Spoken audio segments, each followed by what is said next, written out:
Here's an update on the trail of a killer. Dr. Anthony Fauci remains in command of this nation's AIDS research effort. Professor Luc Montagnier is continuing his work at the Pasteur Institute in Paris. The potential treatments you have seen in this report remain experimental, and AZT is still the only federally approved drug for fighting AIDS. The healing alternative is still open in San Francisco, and the presses roll every other week for AIDS treatment news. Little Cynthia Givens has celebrated her 4th birthday. The two men you met are not so lucky. John Fox and Tony Lopalato have died from AIDS-related conditions.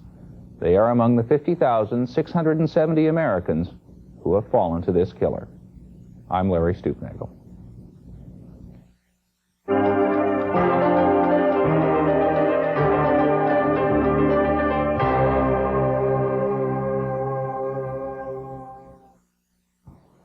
The battle against AIDS is a battle against ignorance. People must be educated about the disease before its spread can be controlled. So, in response, Bravo Cable Network, public television stations NJN and WLIW, and cable operators are presenting Unfinished Stories. This special programming event offers documentaries, films, plays, performances, and informational segments, all geared toward sharpening your awareness of AIDS. AIDS has taken a devastating toll on the artistic community, striking down a number of famous artists and many more who are not so well known. One way the artistic community is fighting back is through fundraising efforts to support AIDS research. Last year in New York City, Art Against AIDS raised $2.5 million from the sale of donated artworks. The campaign is on the move to other large cities across the U.S. Famous Broadway director-choreographer Michael Bennett, who was taken by AIDS in 1987, has left 15% of his estate to AIDS research. And tonight, Bravo, cable's cultural channel, is donating money to AIDS research with every new membership to NJN or WLIW. At an AIDS benefit, Elizabeth Taylor said, "Art lives on forever. Unless we find a cure for AIDS, there will be no forever." Next on Unfinished Stories, the premiere of We Bring a Quilt.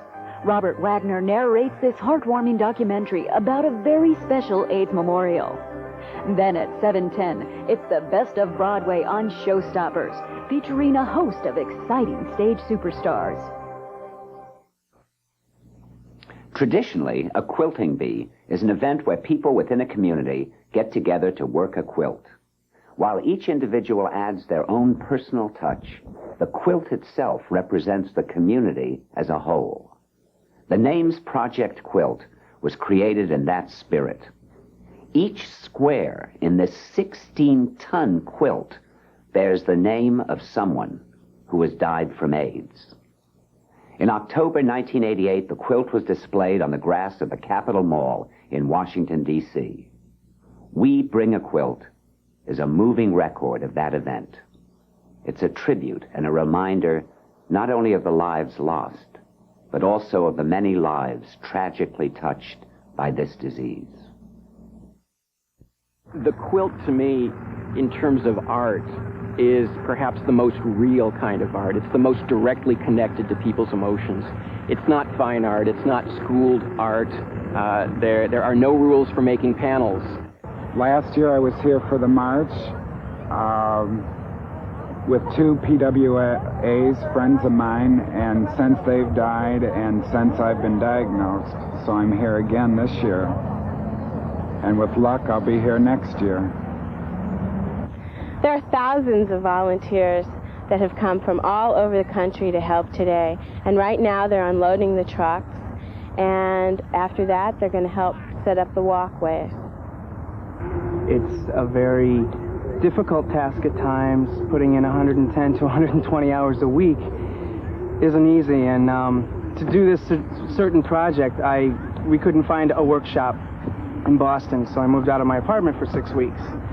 And I still don't have my apartment back, and I'm in D.C., and I go back to a mess, but it'll be a beautiful mess.